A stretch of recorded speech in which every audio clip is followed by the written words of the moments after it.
Health ఛానల్కు స్వాగతం. ఈరోజు మనం వృద్ధాప్యంలో వ్యాయామం ఎంతో అవసరమనే అంశం గురించి తెలుసుకుందాం. ఏ వయసు వారికైనా ఆరోగ్యానికి వ్యాయామం ఎంతో అవసరం. వృద్ధాప్యంలో వ్యాయామం అవసరం అంతా ఇంత కాదు. వృద్ధాప్యంలో రకరకాల శారీరక మానసిక పరిస్థితుల వల్ల వ్యాయామం చేయడం పెద్దగా కుదరదు. అయినప్పటికీ ఏదో ఒక పద్ధతి ద్వారా శారీరక శ్రమ ఆరోగ్యానికి అవసరం. వ్యాయామం చేయడానికి వివిధ మార్గాలు నడక, సైక్లింగ్, ఈత, dancing, static cycling, gardening, yoga, physiotherapy వంటివి ఉన్నాయి. వృద్ధాప్యం వచ్చిన వారిలో కీళ్ల నొప్పులు సహజం. కీళ్ల నొప్పుల వల్ల వాకింగ్ కష్టం అవుతుంది. వ్యాయామం అంటే వాకింగే అనుకుని అది చేయలేక ఉండిపోయే వాళ్ళు ఎందరో ఉన్నారు. కీళ్ల నొప్పుల వల్ల వాకింగ్ చేయలేకపోయినా స్విమ్మింగ్ చేయవచ్చు. కీళ్ల నొప్పులు ఉన్నవారికి ఇది బెస్ట్ ఎక్సర్సైజ్. స్విమ్మింగ్ చేయడం వల్ల జాయింట్ స్టిఫ్నెస్ తగ్గుతుంది. కండరాలు యాక్షన్లోకి వస్తాయి. శ్వాసకోశాలు చక్కగా పనిచేస్తాయి. అవి బాగా వ్యాకోచించడం వల్ల ఊపిరితిత్తుల నిండా గాలి నింపుకోవడం ఉంటుంది. గుండె జబ్బు ఉన్నవారు తప్పకుండా వ్యాయామం చేయాలి. బైపాస్ సర్జరీ చేయించుకున్నప్పటికీ వ్యాయామం అత్యంత అవసరమే. వ్యాయామం చేయకపోతే హార్ట్ కాంప్లికేషన్లు పెరుగుతాయి. గుండె జబ్బు ఉన్నవాళ్ళు నడవగలిగితే నిదానంగా నడవాలి, లేదా యోగా చేయాలి, లేదా ఫిజియోథెరపీ చేయాలి. ఉబ్బసం ఉన్నవారు 4 అడుగులు వేయాలన్నా 4 మాటలు మాట్లాడాలన్నా ఆయాసపడతారు. అయితే ఆయాసం ఉందని ఊరుకుంటే ఉబ్బసం మరింత ఇబ్బందిగా మారుతుంది. ఊపిరితిత్తుల్లో ద్రవ పదార్థాలు పేరుకుపోతాయి. మ్యూకస్ ముద్దగా తయారై శ్వాసకోశాల్లోకి గాలి సరిగ్గా చేరకుండా అవుతుంది. ఉబ్బసం ఉన్నవాళ్ళు బ్రీతింగ్ ఎక్సర్సైజులు రెగ్యులర్గా చేయాలి. బ్రీతింగ్ ఎక్సర్సైజ్ చేయడంతో మ్యూకస్ చేరిన నీరు, మ్యూకస్ తేలికగా బయటకు వచ్చేస్తాయి. గాలి చక్కగా ఆడుతుంది. ప్రాణానికి హాయి కలుగుతుంది. ఆ పైన వాకింగ్ చేస్తే ఊపిరితిత్తుల నిండా గాలి చేరి ఎంతో సుఖంగా అనిపిస్తుంది. నడునొప్పి ఉన్నవారు చేసే వ్యాయామాలు. వృద్ధాప్యంలో నడునొప్పి కూడా సహజమే. వెన్నుపూస దగ్గరవడం, అంటుకుపోవడం, వెన్ను కండరాలు స్టిఫ్ అవడం ఉంటాయి.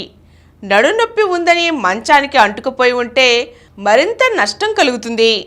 స్పైనల్ ఎక్సర్సైజ్ చేస్తే నడునొప్పి బాధలు చాలా వరకు తొలగుతాయి. ఫిజియోథెరపీ ద్వారా వ్యాయామం. కొందరు ఎటువంటి వ్యాయామం చేయలేకపోతున్నామని దిగులు చెందుతారు.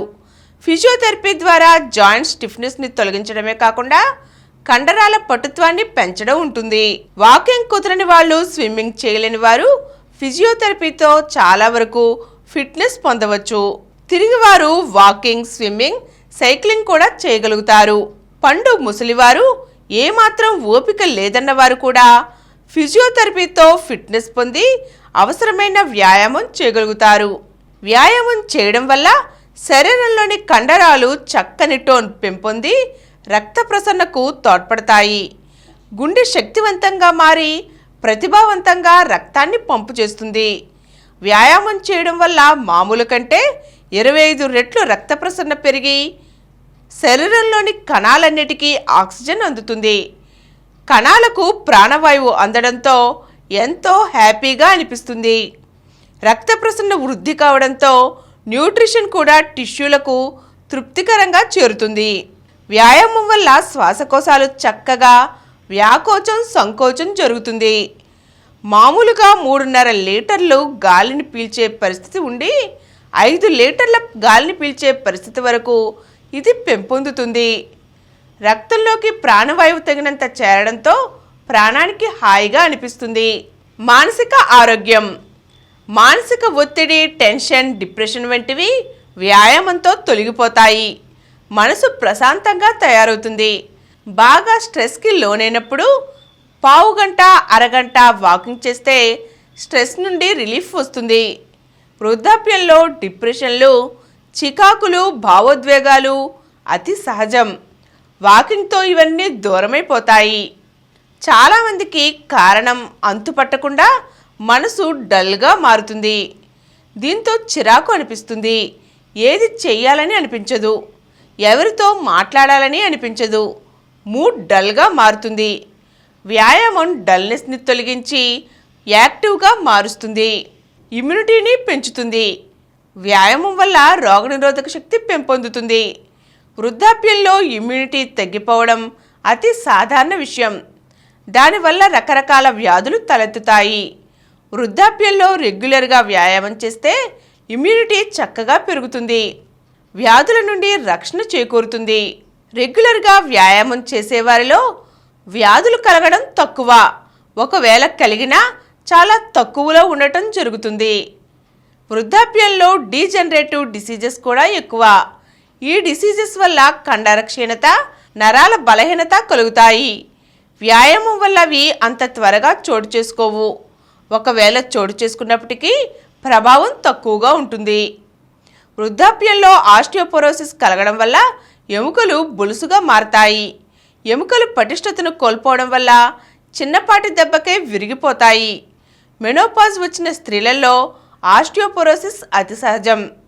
రెగ్యులర్గా వ్యాయామం చేసే స్త్రీలలో మెనోపాజ్ వచ్చినప్పటికీ ఎముకలు స్ట్రాంగ్గానే ఉంటాయి. మెనోపాజ్ బాధలు కూడా అంతగా ఉండవు. వృద్ధాప్యంలో నిద్రలేమి సమస్య. నిద్రలేమితో వృద్ధులు పడే ఇబ్బందులు అంతా ఇంతా కాదు. వ్యాయామం చేయడం వల్ల నిద్ర చక్కగా పడుతుంది.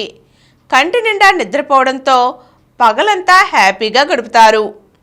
వ్యాయామం చేసేవారిలో ఆకలి బాగుంటుంది. తిన్నది చక్కగా అరుగుతుంది. ఆకలి ఉండడంతో భోజనం మీద ఆసక్తి కలుగుతుంది. కడుపు నిండా భోజనం చేయడంతో మంచి శక్తి అనిపిస్తుంది. వృద్ధాప్యంలో ఆకలి లేకపోవడంతో కొందరు తిండి సరిగా తినరు. తిండి తినకపోతే నీరసంగా మారతారు. అయితే వ్యాయామం వల్ల ఆకలి పెంపొంది హ్యాపీగా మారతారు. వృద్ధాప్యంలో చాలామంది శక్తిహీనంగా ఉంటారు. ఓపిక లేకపోవడంతో ఇక రోజులు దగ్గర పడ్డాయని దిగులు చెందుతారు. వ్యాయామంతో శక్తి చేకూరి హుషారుగా ఉత్సాహంగా ఉంటారు.